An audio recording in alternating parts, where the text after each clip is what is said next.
Hello friends, welcome to my YouTube channel. Haru and Tanu. അരിപ്പൊടി കൊണ്ട് നമുക്ക് എളുപ്പം ചെയ്തെടുക്കാൻ സാധിക്കുന്ന ഒരു പലഹാരമാണ് ഇന്നത്തെ വീഡിയോയിലൂടെ നമ്മൾ കാണാനായിട്ട് പോകുന്നത്.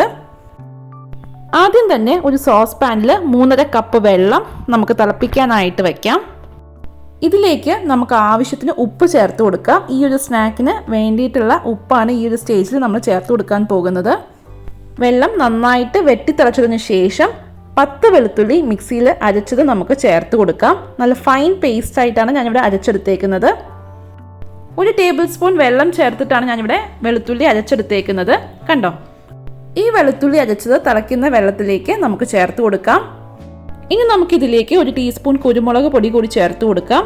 കുരുമുളക് പൊടിക്ക് പകരമായിട്ട് മുളക് പൊടിയും ചേർക്കാവുന്നതാണ്, എങ്കിലും കുറച്ചുകൂടി ടേസ്റ്റ് കുരുമുളക് പൊടിക്കായിരിക്കും. ഇനി നമുക്ക് ഇതിലേക്ക് 3 കപ്പ് അരിപ്പൊടി ചേർത്ത് കൊടുക്കാം. നല്ല ഫൈൻ ആയിട്ടുള്ള അരിപ്പൊടിയാണ് ചേർത്ത് കൊടുക്കുന്നത്. വറുത്ത അരിപ്പൊടിയാണ് ഞാനിവിടെ യൂസ് ചെയ്യുന്നത്. എന്നിട്ട് നമുക്ക് നന്നായിട്ട് ഇതുപോലെ ഒന്ന് മിക്സ് ചെയ്ത് കൊടുക്കാം. ഞാനിവിടെ ഫ്ലെയിം ഓഫ് ചെയ്ത് കൊടുക്കുകയാണ്. നല്ല ചൂടുണ്ട്. നമുക്കൊരു തവി ഉപയോഗിച്ച് ഇതുപോലെ നന്നായിട്ട് ഒന്ന് മിക്സ് ചെയ്തെടുക്കണം.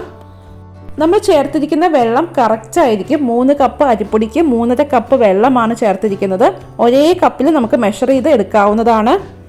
1 ടീസ്പൂൺ എള്ള്, 1 ടീസ്പൂൺ ജീരകം നമുക്ക് ചേർത്ത് കൊടുക്കാം. നമ്മുടെ ഈ ഒരു കൂട്ടിന് നല്ല ചൂടുണ്ട്, അതുകൊണ്ടാണ് ഞാനിവിടെ തവി ഉപയോഗിച്ച് മിക്സ് ചെയ്ത് കൊടുക്കുന്നത്. ഇനി നമുക്കിതിലേക്ക് 1 ടേബിൾ സ്പൂൺ നെയ്യ് കൂടി ചേർത്ത് കൊടുക്കണം. ചൂട് കുറച്ചൊന്ന് ആറിയതിന് ശേഷം നമുക്ക് കൈ ഉപയോഗിച്ച് മിക്സ് ചെയ്ത് കൊടുക്കാം. മുഴുവനായിട്ട് ചൂടാറാൻ നിൽക്കണ്ട, ചെറിയൊരു ചൂടോടുകൂടി തന്നെ നമുക്ക് ഇതൊന്ന് മിക്സ് ചെയ്ത് എടുക്കണം. കണ്ടോ, നമുക്ക് ഈ ഒരു കൺസിസ്റ്റൻസിയിൽ ഇത് കുഴച്ചെടുക്കാനായിട്ട് സാധിക്കും. നമ്മൾ വെള്ളത്തിലേക്ക് ഉപ്പ് ചേർക്കുന്നതായിരിക്കും നല്ലത്. കാരണം നമ്മൾ ഈ ഒരു സ്റ്റേജിൽ ഉപ്പ് ചേർക്കുകയാണെങ്കിൽ എല്ലാ ഭാഗത്തേക്കും ഉപ്പ് ഒരുപോലെ തന്നെ എത്തുകയില്ല. ചില ഭാഗത്ത് മാത്രം ഉപ്പ് ചിലപ്പോൾ കുറച്ച് കൂടുതലായിട്ട് മുൻപോട്ട് നിൽക്കാനുള്ള ചാൻസ് ഉണ്ട്. എന്തെങ്കിലും കാരണവശാൽ ഉപ്പ് എങ്ങാനും കുറഞ്ഞു പോയെന്ന് തോന്നുകയാണെങ്കിൽ കുറച്ച് വെള്ളത്തിലൊന്ന് ഉപ്പ് കലക്കിയതിന് ശേഷം ഇതിൻ്റെ ഒപ്പം ഒന്ന് മിക്സ് ചെയ്തെടുത്താൽ മതിയാകും. ഇനി നമുക്ക് ഈ ഒരു കൂട്ട് ഇതുപോലെ ചെറിയ ചെറിയ ബോൾസ് ആയിട്ട് ഒന്ന് ഉരുട്ടിയെടുക്കണം. അങ്ങനെ മാവ് നമ്മുടെ കയ്യിലൊന്നും ഒട്ടിപ്പിടിക്കില്ല. നല്ല കറക്റ്റായിട്ട് ബോൾസ് ആയിട്ട് നമുക്ക് ഉരുട്ടിയെടുക്കാനായിട്ട് സാധിക്കും. ഇനി നമുക്ക് ഈ ഉരുളകൾ ഒന്ന് പരത്തിയെടുക്കണം. അതിനായിട്ട് ഞാനിവിടെ ഒരു വാഴയിലയാണ് യൂസ് ചെയ്യുന്നത്. വാഴയിലയ്ക്ക് പകരമായിട്ട് ഒരു പ്ലാസ്റ്റിക്കിൻ്റെ കവറും നമുക്ക് യൂസ് ചെയ്യാവുന്നതാണ്. ഇതുപോലെ വാഴയുടെ ഇലയിലേക്ക് ഈ ഒരു ഉരുള വച്ചതിന് ശേഷം കൈ ഉപയോഗിച്ച് നന്നായിട്ടൊന്ന് പ്രസ് ചെയ്ത് കൊടുത്താൽ മാത്രം മതി. ഈ വാഴയില ഞാനൊന്ന് വാട്ടിയെടുത്തിട്ടുണ്ടായിരുന്നു കേട്ടോ, കീറിപ്പോകാതിരിക്കാനായിട്ട്. പ്ലാസ്റ്റിക് കവറാണ് യൂസ് ചെയ്യണമെന്നുണ്ടെങ്കിലും നമുക്ക് ഇതേ രീതിയിൽ തന്നെ പരത്തിയെടുക്കാനായിട്ട് സാധിക്കും. അടുത്ത ഉരുള പരത്തുന്നതിന് മുൻപായിട്ട് നമുക്ക് വാഴയുടെ ഇലയിൽ കുറച്ച് എണ്ണ ഒന്ന് തൂത്ത് കൊടുക്കാം. അതിനുശേഷം ഇതുപോലെ തന്നെ മാവ് വച്ചിട്ട് പരത്തി കൊടുക്കാം.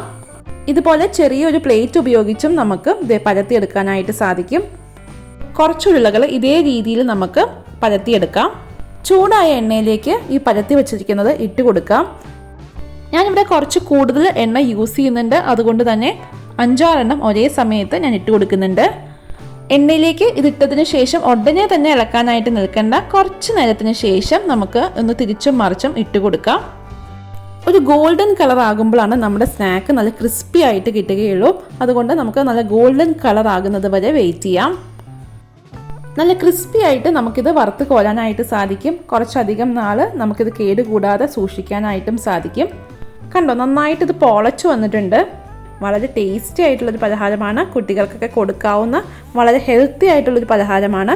നമ്മളിതിലേക്ക് വേറെ മൈദയോ അങ്ങനെ ഒന്നും ചേർത്തിട്ടില്ല, അരിപ്പൊടി മാത്രമാണ് യൂസ് ചെയ്തേക്കുന്നത്.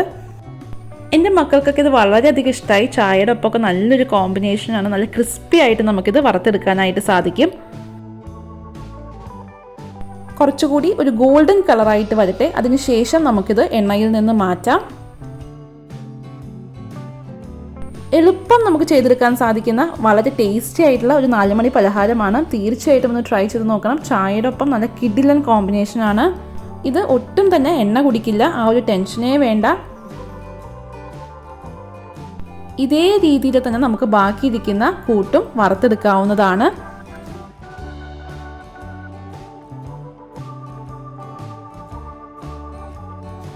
ഞാനിവിടെ 3 ഗ്ലാസ് അരിപ്പൊടിക്കുള്ള അളവാണ് പറയുന്നത്. നമുക്ക് അളവ് കൂട്ടുകയോ കുറയ്ക്കുകയോ ചെയ്യാവുന്നതാണ്.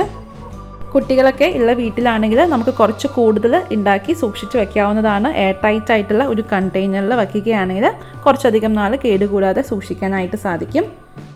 അങ്ങനെ അരിപ്പൊടി കൊണ്ട് വളരെ ക്രിസ്പി ആയിട്ടുള്ള ഒരു സ്നാക്ക് ഇവിടെ റെഡിയാണ്. തീർച്ചയായിട്ടും ഒന്ന് ട്രൈ ചെയ്ത് നോക്കൂ, വളരെയധികം ഇഷ്ടപ്പെടും.